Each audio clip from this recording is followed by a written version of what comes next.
為咗食好啲，不惜行遠啲。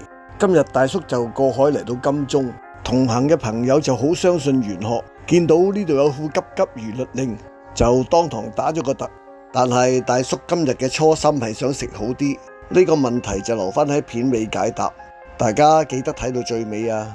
喺金鐘地鐵站一路行上嚟，喺香港公園斜對面進入香格里拉酒店。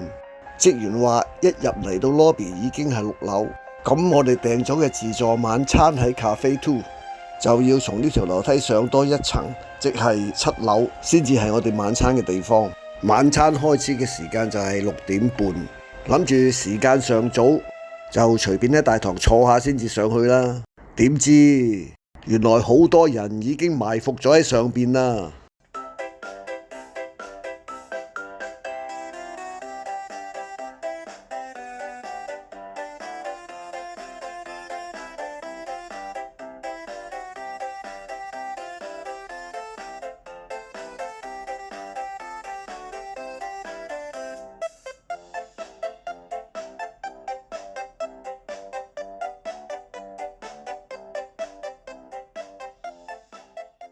為咗配合大叔坐唔定嘅形象，因此未坐定就出去揾食啦。先嚟曉長一周，然後再擇肥而噬。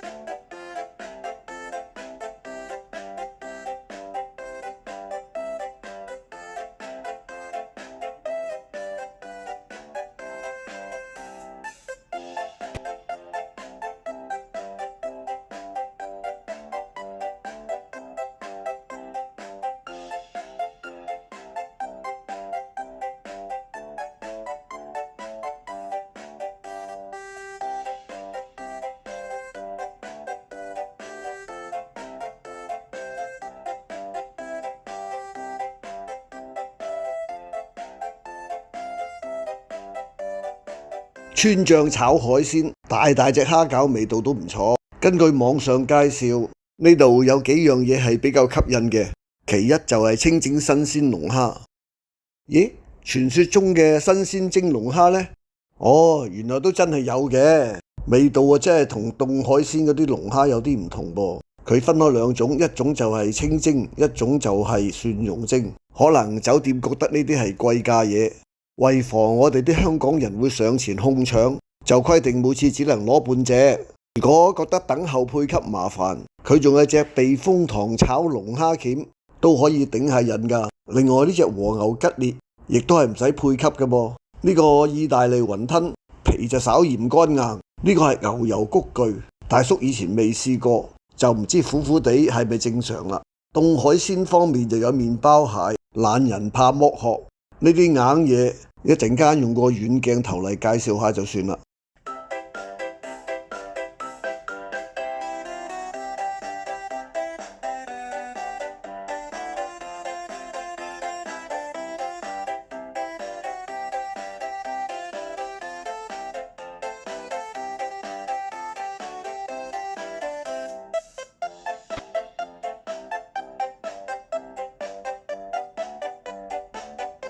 肉質4等級嘅飛駝牛當然係不可不試，佢分開兩種食法，一種就係壽喜燒，一種就係鐵板燒啦。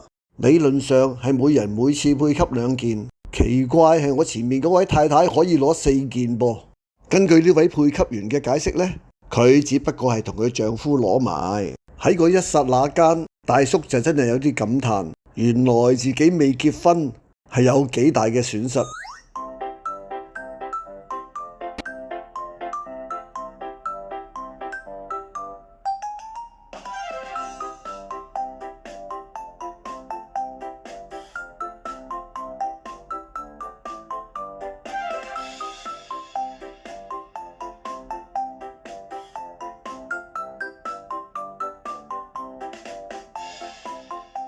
另外，網上傳說每晚呢度呢都有生湯藍鰭金槍魚嘅表演，咁當然就係有得食啦。原來唔係一整條，不過呢嚿嘢都好可觀噃，準時7點刀手就開工，眾目睽睽之下將佢分件，然後就可以喺魚生櫃台嗰度攞嚟享用啦。魚生另外仲有幾種，可能個師傅快手，排隊就唔算長，取食嘅時候都幾爽快。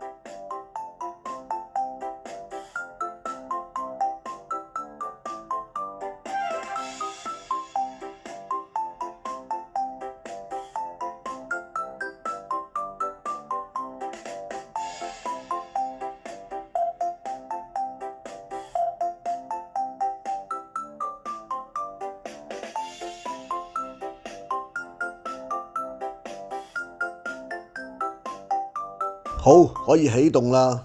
其實大拖中拖呢，我都唔係好識分。大叔嘅口味比較平民化，有時油份足夠嘅三文魚腩，覺得仲正啲。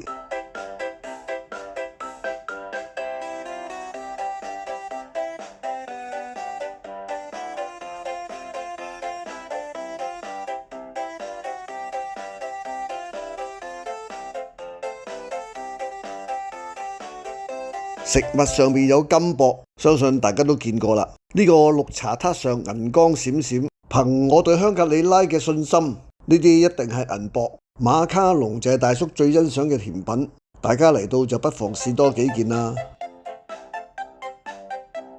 最重要嘅時刻嚟啦，就係要宣佈消費。喺 Klook 預訂2位就1574，抵唔抵食就留返俾各位自行判斷。以大叔嘅胃納，估計就冇咩着數啦。喺解釋地鐵站嗰個符咒之前，又要請大家幫下手啦。大家記得點讚、評論、分享同埋訂閱啦。其實地鐵站裏面呢啲古怪嘅字係出自一個國際知名嘅藝術家徐冰，佢喺2024年起就擔任呢個香港文化推廣大使。呢啲係佢創造嘅英文中寫嘅書法，混合成一種睇落似中文，其實仍然係英文嘅字體，亦都即係一種無論你識中文或者識英文，甚至中英文你都識，亦都睇唔明嘅一種字體。反正咁易睇得明，就唔叫做藝術啦。除咗金鐘之外，喺上環、會展、灣仔等地鐵站，你都會見到呢啲字㗎。聽講徐冰亦都有喺香港藝術館教授呢一種書法。有興趣嘅就可以親自去了解下啦。咩叫做畫公仔畫出腸呢？大叔就畫一次俾大家睇下啦。我哋下集再見，拜拜。